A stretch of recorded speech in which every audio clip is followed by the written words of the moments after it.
శ్రీ మాత్రే నమః. అందరికీ నమస్కారం అండి. ఈరోజు వీడియోలో అమ్మ ఇస్తున్నటువంటి అద్భుతమైన వాగ్దానం గురించి తెలుసుకోబోతూ ఉన్నాము. ఏదైతే నువ్వు కోరుకుంటున్నావో, దేని గురించి నువ్వు ఆశపడుతూ ఉన్నావో, ఎవరి కోసం నీ ప్రయత్నం చేస్తూ ఉన్నావో, అది నెరవేర్చటానికి మన అమ్మ ఇస్తున్నటువంటి ఒక అద్భుతమైనటువంటి వాగ్దానం. తల్లి, అమ్మ మాటని శ్రద్ధగా విను. నీ కోసం నేను వచ్చాను అంటే నిన్ను నా బిడ్డగా నేను స్వీకరిస్తున్నాను కాబట్టి. అందుకే ఒక్కసారి మనస్ఫూర్తిగా మనసు పెట్టి అమ్మ చెప్పబోయేటువంటి మాటని విను. తొందరలో నీ జీవితంలోనికి ఒక అద్భుతం అనేది రాబోతూ ఉంది. రాబోతున్నటువంటి ఈ నూతన సంవత్సరంలోకి నీకు ఒక అదృష్టం అనేది ఎదురు చూస్తూ ఉంది. దానికోసం నువ్వు చేయవలసినటువంటి చిన్న చిన్న పనులు నేను తెలియచేయాలి అనుకుంటున్నాను. ఆ అదృష్టాన్ని నువ్వు చేజిక్కించుకున్నట్లయితే నీ జీవితంలో ఆనందం వెల్లివిరుస్తుంది. ఏదైతే నువ్వు కోరుకుంటున్నావో, ఎలా అయితే నువ్వు జీవించాలి అనుకుంటున్నావో, ఎలా నువ్వు బ్రతికితే నీకు సంతోషాన్ని ఇస్తుందో అంతటి అద్భుతమైనటువంటి జీవితాన్ని నువ్వు పొందబోతూ ఉన్నావు. దానికోసమైతే చిన్న చిన్న మాటలు, అంటే అమ్మ చెప్పేటువంటి అద్భుతమైన మాటలు, వాగ్దానాన్ని మనస్ఫూర్తిగా విను. అమ్మని మనస్ఫూర్తిగా నమ్ముతూ ఈ ఒక్క పని చేయి. నువ్వు ఎప్పుడైతే ఎవరి చెడు మాటలకి లోనవ్వకుండా ఉంటావో అప్పుడే నీ అదృష్టం నీ తలుపు తడుతుంది. నీ ఒంట్లో ఉండేటువంటి బద్ధకమే నీ ఇంట్లో దారిద్ర్యంగా ప్రతిఫలిస్తూ ఉంటుంది. మనిషి ఎప్పుడైతే బద్ధకాన్ని విడనాడతాడో అప్పుడు ఆ జీవితం అనేది సంతోషమయమైపోతూ ఉంటుంది. నీ వ్యక్తిత్వం అందరికీ కూడా ఆదర్శం అవ్వాలి అని నేను చూస్తూ ఉన్నాను. నువ్వేమో అందరూ చేస్తున్నారు కదా, నేను చేస్తే తప్పేంటి అనేటువంటి ధోరణలో అక్కడే ఆగిపోతూ ఉన్నావు. ఎవరో చేశారు, ఏదో ఉపయోగపడింది అనేటువంటి చెడు విషయాలను పక్కన పెట్టు. అమ్మ ఇచ్చే వాగ్దానాన్ని, అమ్మ ఇచ్చేటువంటి ఈ అద్భుతమైన అదృష్టాన్ని నీ చేజిక్కించుకో. భక్తి కంటే వైరాగ్యం కొన్ని వేల రెట్ల గొప్పది.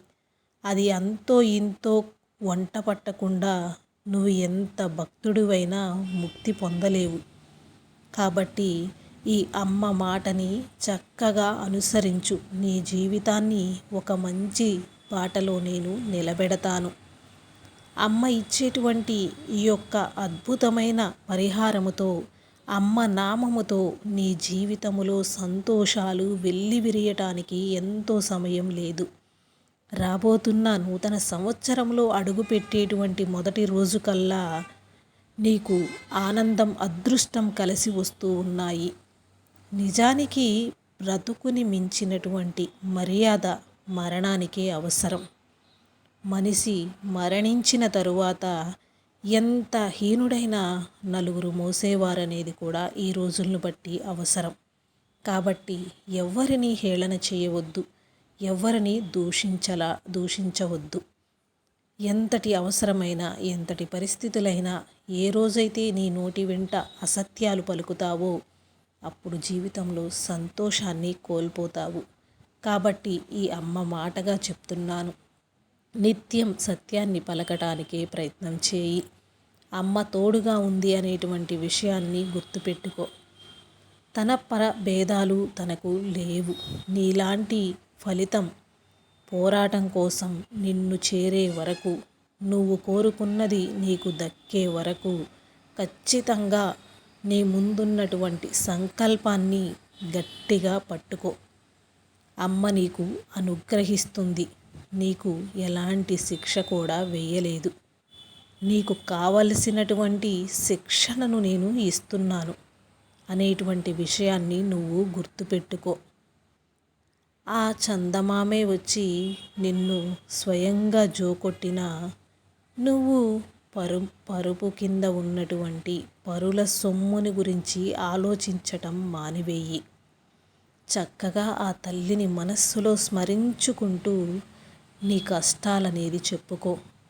ఎంతటి కష్టమైనా కూడా ఆ తల్లి మొత్తం తుడిచివేస్తుంది. అదృష్టాన్ని తీసుకువచ్చి నీ వాకిట్లో నిలబెడుతుంది. కాబట్టి అమ్మ మాటని మరవద్దు.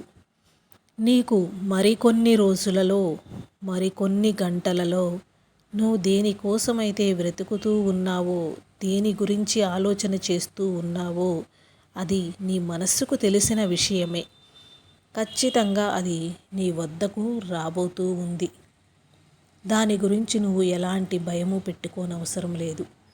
అది సవ్యంగా నీ దరికి చేర్చేటువంటి బాధ్యత కూడా నాదే. ఈ అమ్మ మాటని విను. నీ భయానికి నీ ధైర్యం తోడు. నీ ధైర్యానికి నీ ధర్మమే తోడుగా ఉంటుంది. నీ ధర్మానికి నువ్వే తోడుగు. నీకు మాత్రం నేను తోడు ఉన్నాను అనేటువంటి విషయాన్ని అస్సలు మర్చిపోవద్దు. ఆ సర్వేశ్వరుడికి నీకు అడ్డుగా ఉన్నది నీ శరీరమే కావచ్చు.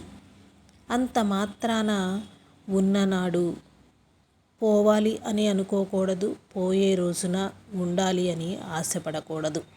ఎప్పుడు ఏం జరగాలి అనేటువంటిది అంతా పరమేచ్ఛ అనేది గుర్తుంచుకో. అక్కరలేనటువంటి ఆశలని నీ అంతరంగంలోనికి రానివ్వకుండా అంతం చేసేయి. నీకు ఏది అవసరమో, ఏది కావాలో దానిని మాత్రమే ఆలోచించు. యుక్తి అనేది మరిచిపోతే కనుక నీ యొక్క శక్తి అనేది నువ్వు కోల్పోతావు. ఎప్పుడైతే నువ్వు చావును కూడా సవాలుగా స్వీకరించాలంటే నీ బ్రతుకు ఎంత నిజాయితీగా ఉండాలో నువ్వే ఆలోచించుకో. ఎదుటివారి గురించి, ఎదుటివారు చేశారు, వారికి మంచి అయ్యింది, ఆ బాటలోనే నేను నడవాలి అనేటువంటి ఒక అపోహను నీ నుంచి తీసివేయి. నీ యొక్క ఆత్మ సంరక్షణ, నీ యొక్క ఆత్మశుద్ధి అనేది నీకు చాలా అవసరం. ఎప్పుడైతే ఆ విధంగా నువ్వు ఉంటావో తక్షణం నీ పక్కన నేను ఉంటాను. నువ్వు చేసేటువంటి ప్రతి పనిలో కూడా నేను తోడుగా ఉంటాను.